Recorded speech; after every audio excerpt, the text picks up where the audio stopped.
Welcome to Amateur Decorating Like a Pro. I am Catherine. Now, I have been issued the ultimate challenge by Dina of Divine Design. Her challenge is for us to take an existing item, update it for $5 in honor of Valentine's Day. It's a Valentine's Day DIY. Well, Dina, I did go over the $5 limit, but this one is super important to me in honor of Valentine's Day and in honor of my Valentine. So I hope you'll forgive me. So let me just go ahead and show you guys what I came up with.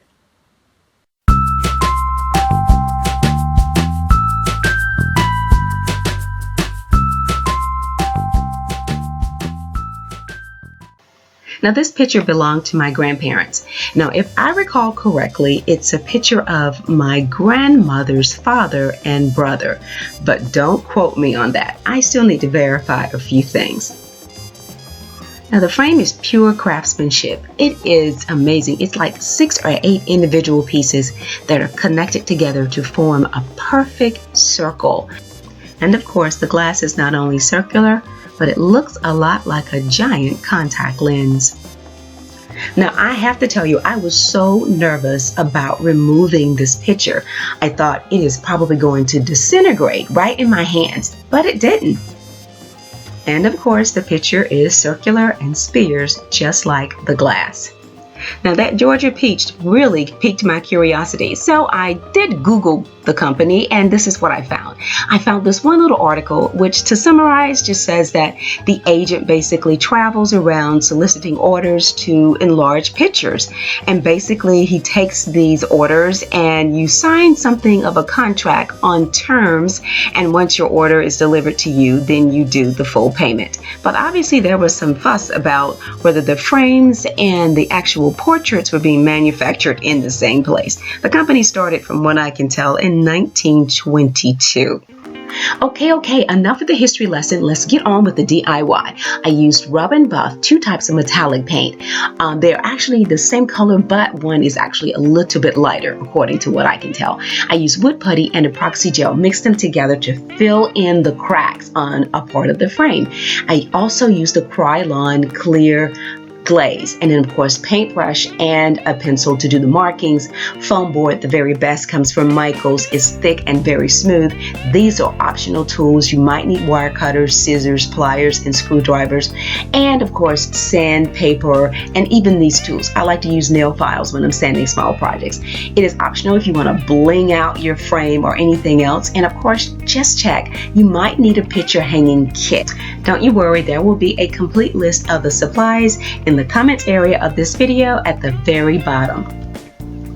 Okay, now guys, here is what I'm attempting to do.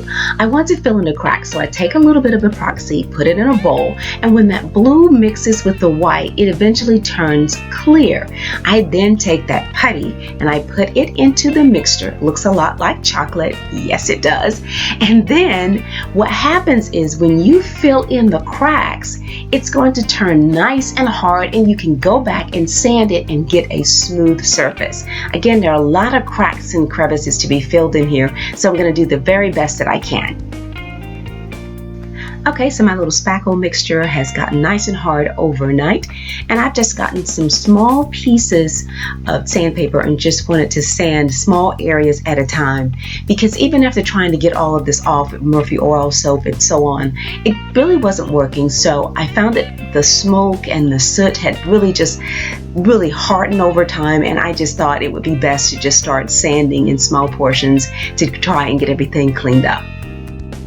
Now you can't beat a good quality clear acrylic nail polish for filling in tiny little cracks on your projects like this. Okay, now at this point I thought, listen, let's make sure this giant contact lens is up for the challenge before you continue on with the rest of the work. I cleaned it with dish detergent and vinegar. Now I believe this to be hand-blown glass, and I'll tell you why in just a little bit. Now, if you recall, that frame had a very distressed look. I wanted to create that with metallics. So I have the Folk Art as well as the Martha Stewart.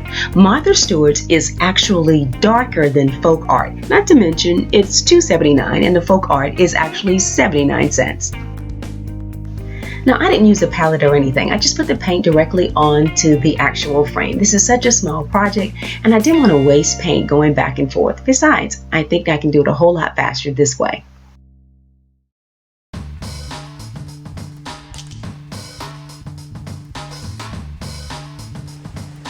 Now again, with the project being so small, I'm just squirting the paint on to the actual frame and picking it up as I go, because it's just pointless to keep wasting the paint, taking it from the plate back and forth. So when a project is small, you can certainly take advantage of just using your object as your canvas, and that's what I think is best.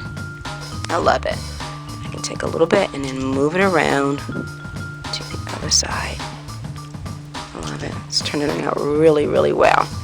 And I don't mind these little folds in it, because remember, I'm trying to create a very brushed look onto the actual frame, and that's working out beautifully, beautifully. Going across, taking it in, and then going all the way back up out of that corner, so you get that nice, smooth brush stroke up and down. Now, when it comes to restoration, this is my favorite metallic gold leafing wax. Rub and buff. What I do is I place just a little bit on my finger toward the edge, and I'm going to go right here along this edge and simply going to restore that. See how it just comes back to life? I'm actually painting it with my finger. And that's the use of the rub and buff. You can use a cloth if you want. It's spectacular from that just a little bit. The more you rub it, the more it is going to shine. Once the painting and waxing was done, I applied the clear coat of glaze.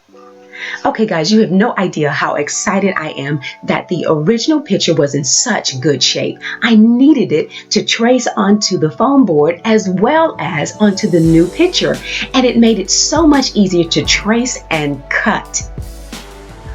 Okay, now you're about to see why this restoration project is the most important one I've ever done in my life.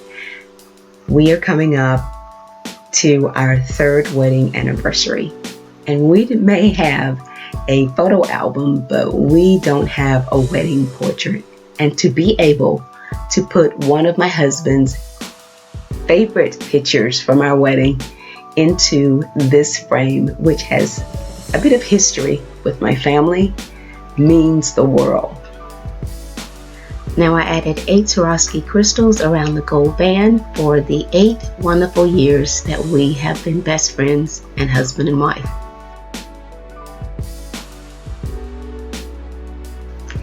Well, yeah, when I think about how much I love that guy and how much he loves me, I do tear up. So one of the traits of this glass, the hand-blown glass that I told you about earlier, is that you'll see bubbles and marks and bulges, like right here. And that's life, right? And you know what? As long as you got love, those things don't matter. Happy Valentine's Day, everyone, and happy anniversary, sweetheart. Our portrait is hanging in the dining room. Be sure to check the comments area of this video to see the video links to all of the other participants in this awesome collaboration. Thanks a lot for watching, and as always, stay in prayer and stay creative.